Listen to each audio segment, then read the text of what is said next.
हेर्नुहोस्, दिल्लीमा झिंगा मार्न गएको थिइन, दिल्लीका काला मच्छर मार्न गएको थिइन, गोर्खाका लागि बोल्न गएको थिए। अझै पनि बोल्छु, कसैका बाउले पनि रोक्न सक्दैन।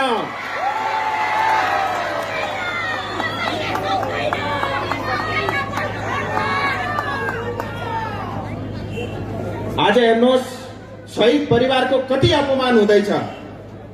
म राजनीतिमा मेरो व्यक्तिगत स्वार्थका लागि, पैसा कमाउनका लागि या कुर्सी या नेता बन्नका लागि आएको थिइन। फेरि अहिले एमपी रिजाइन गर्नुपर्छ पनि भन्दैछन्। सम्बोधनमा एकछिनमा गरौँला छोरी। तर हेर्नुहोस्, म अब रिजाइन दिन्न। गोर्खाको सपना पनि पूरा हुन्छ, अवश्य हुन्छ। मोदीजीले नै सरकारको सपना पूरा गर्छन्। कतिलाई ढाट्नुहुन्छ, कतिलाई ठग्नुहुन्छ।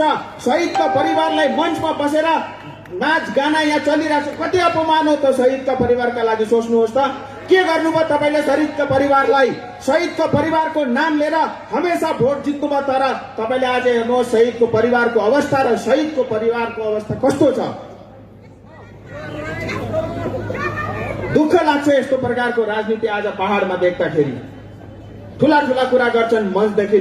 टीएमसी का नि भन्दैछन् खेला हो बे, खेला हो बे। 3 महिना पर्खिनुहोस्, असली खेला तब हुन्छ।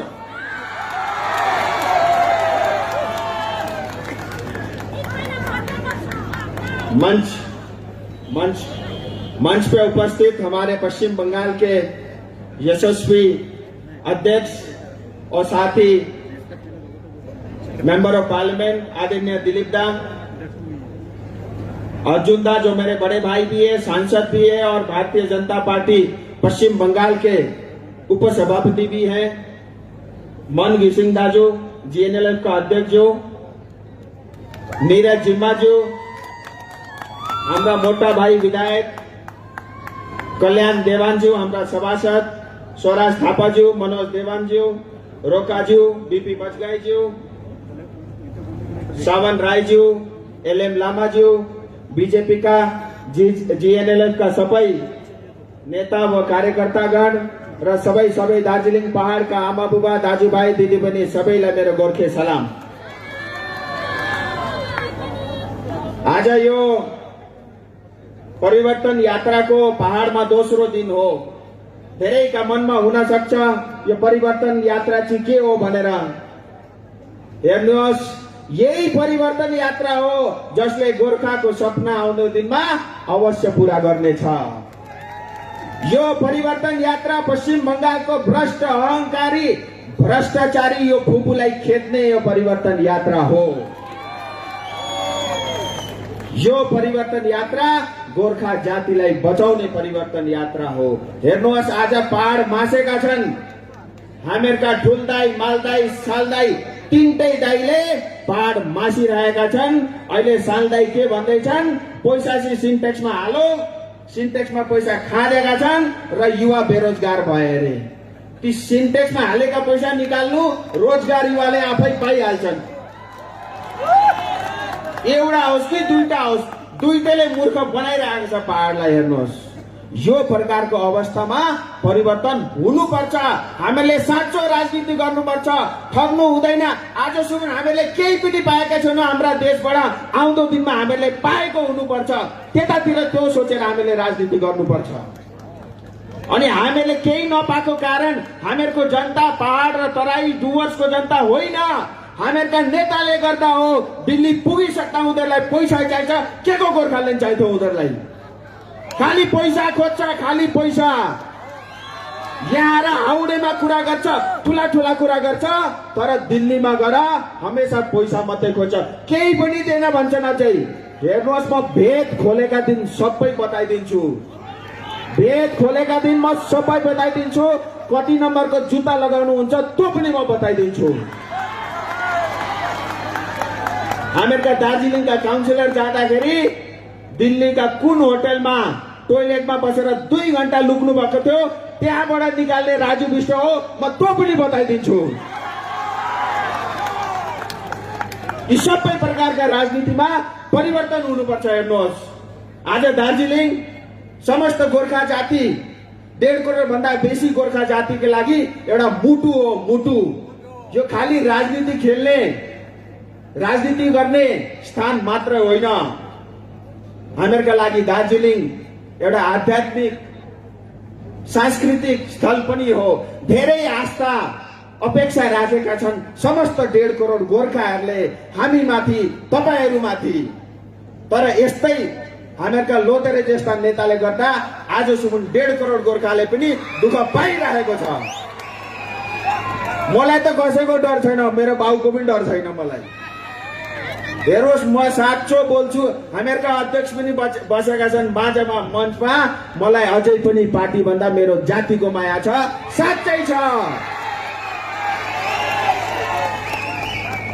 र यो प्रकारको सकारात्मक एउटा पोजिटिभ हामीहरूले राजनीति पहाडमा गर्नुपर्छ। हेर्नुहोस्, जनताले नेतामाथि अहिले पनि भरोसा गरिरहेका छन्, आउँदो दिनमा पनि गर्छन्, किन भन्दा राम्रा नेता पनि छन्।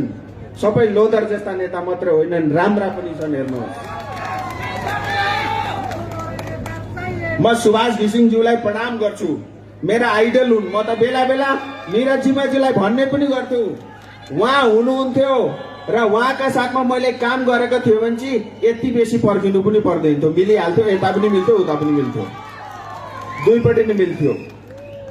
उहाँलाई म किन प्रणाम गर्छु भने हेर्नुहोस्, 80 को दशकमा मलाई थाहा छ, म जन्मेको त थिइनँ तर सुनेको। आज नर्थ इस्टका गोर्खामाथि कति दुःख र मर्म परेको छ म बुझ्छु, किन भन्दा म मणिपुरदेखि आएको। मैले सानै केटाकेटी हुँदै घर छोडेर दिल्लीतिर भाग्नु किन पर्यो मलाई थाहा छ। त आज अरुणाचलको गोर्खाको पनि त्यस्तै अवस्था छ। 1962 देखि लिएर 68 सुबुन 6 साल करिब 3.5-4 हजार गोर्खालाई त्यहाँनिर बोर्डरमा बसाए। तर आज उनीहरूको अवस्था, उनीहरूका बारेमा बोलिदिने कोही पनि छैन। दार्जिलिङ माथि आस्था गरेर हेर्छन्, तर दार्जिलिङ माथा त यही पहाडको 3टा थुम्चो मात्रै हेरेर बसिरहेको छ। के को 1.5 करोड गोर्खा केही हो?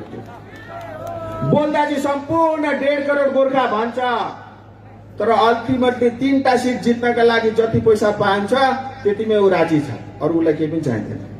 त्यही भएर यो प्रकारको जुन अवस्था हामीहरूले परिवर्तन गर्नुपर्छ। स्वर्गीय सुभाष घिसिङजीले 80 का दशकमा 1 लाख भन्दा बेसी गोर्खालाई नर्थ इस्टदेखि फेक्दा बाघ जस्ता उहाँ गर्जेका थिए, बाघ जस्ता गर्जेका थिए। आज धेरै प्रकारका कुरा हुँदैछन्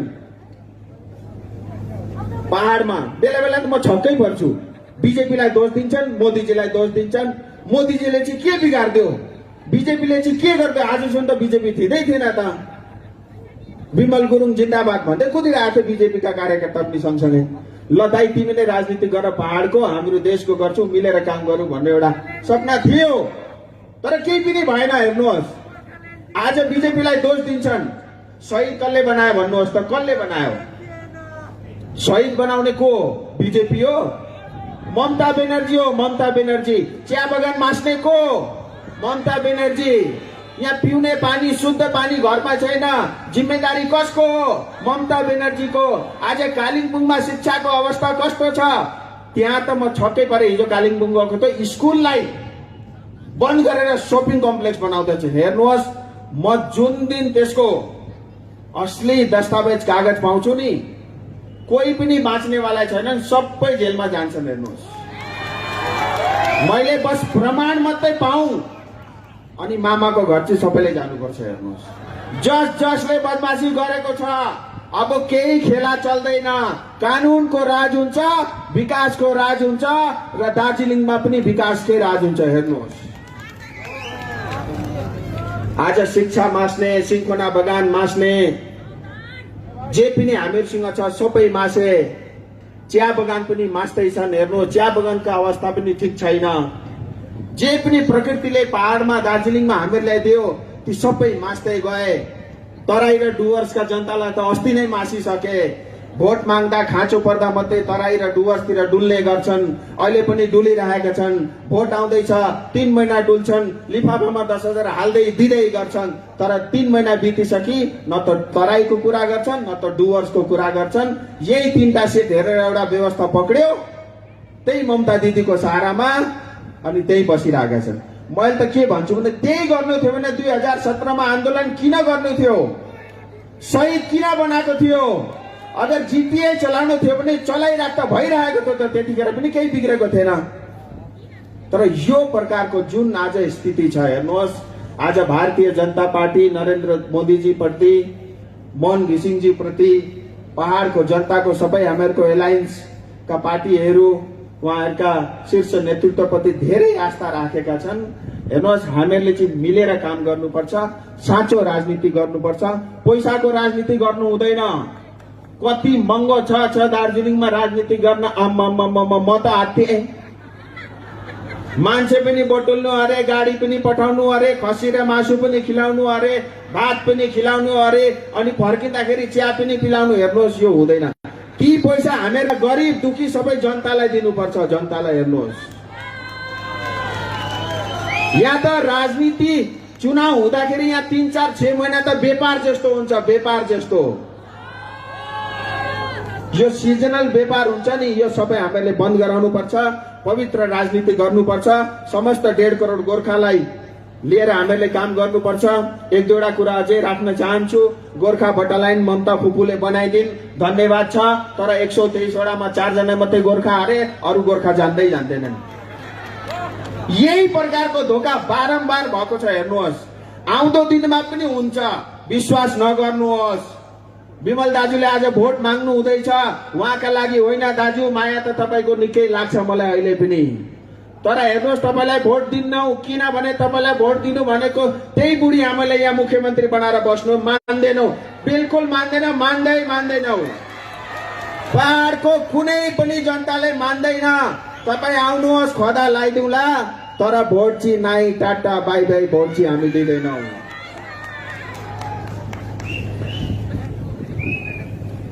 आज मोदीजीले के गरे, भारत सरकारले के गरे भन्ने धेरै कुराहरू छन्।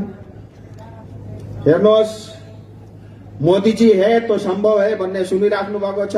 धारा 370 पनि हट्यो, सीए कानून पनि लागू भयो, ट्रिपल तलाक पनि हट्यो, बोरोल्यान्डको इस्युहरू पनि सबैको समाधान भयो। हामीहरूको पनि सजिलो थियो भने अस्ति नै हुने थियो। हेर्नुहोस्, हामीहरूको जे पनि समाधान हो नि, पीपीएस, म धेरै हातेको छुइनँ। 24 सुबुन त चौकीदार छु, म बसेको कुर्सीमा म छु। हेर्नुहोस्, म धोका दिन्न। मैले कसैसँग पैसा पनि मागेको छैन, समर्थन पनि मागेको छैन। म 5 सालका लागि सांसद हो। गोर्खाका छोराले चाहे भएर गर्छ भन्ने चाहिँ म प्रमाण गरेरै छोड्छु। हेर्नुहोस्,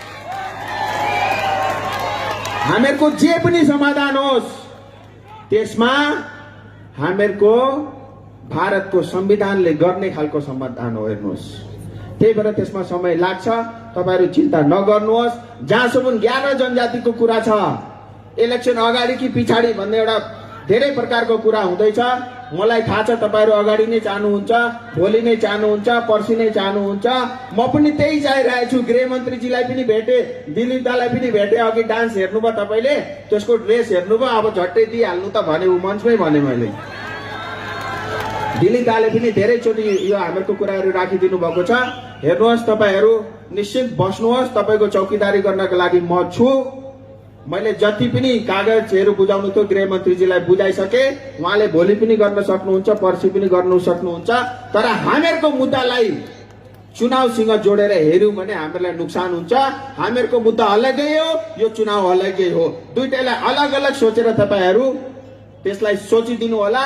तर म यति तपाईहरुलाई भन्न चाहन्छु, हेर्नुहोस्, अघि पनि भने हामीहरूका दुईटै समाधान हुन्छन्। भारतीय जनता पार्टीले नै गर्छ र मोदीजीकै सरकारले नै गर्ने अवश्य छ।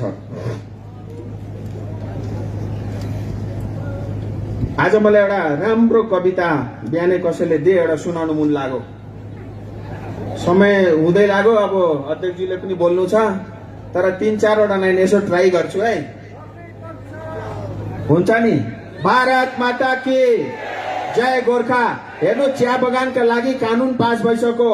अब आउँदो दिनमा चिया बगान, सिन्कोना बगान र सबै श्रमिकहरूले आउँदो दिनमा मिनिमम वेज कम से कम 350 रुपियाँ अवश्य पाउँछन्। 350 रुपियाँ। र अगर मालिक वर्गले जुत्ता दिएको, चप्पल दिएको, छाता दिएको पैसा काट्यो भने पनि कम से कम 300 रुपियाँ अवश्य दिनुपर्छ। हेर्नुहोस्, 300 भन्दा कमले हुँदैन। यो 202 रुपियाँको यो लोलीपप त चुनावको लोलीपप मात्रै हो, त्यो पनि लिँदै गर्नु।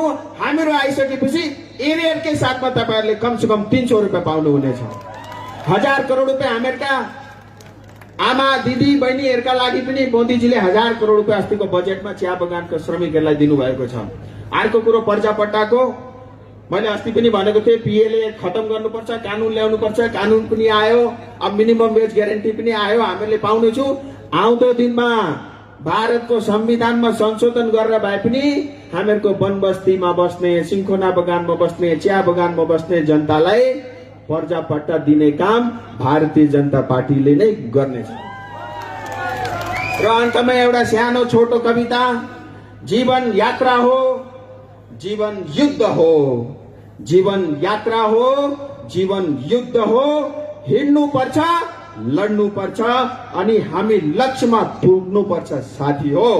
फेरि एकचोटि भन्छु, जीवन यात्रा हो, जीवन युद्ध हो, हिँड्नु पर्छ, लड्नु पर्छ अनि हामी सबै मिलेर लक्ष्यमा पुग्नु पर्छ साथी हो।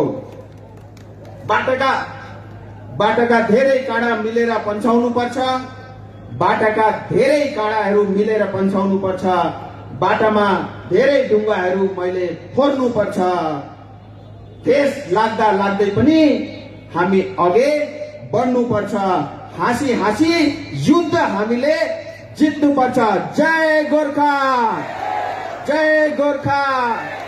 सबैलाई धेरै धेरै धन्यवाद, नमस्कार, प्रणाम।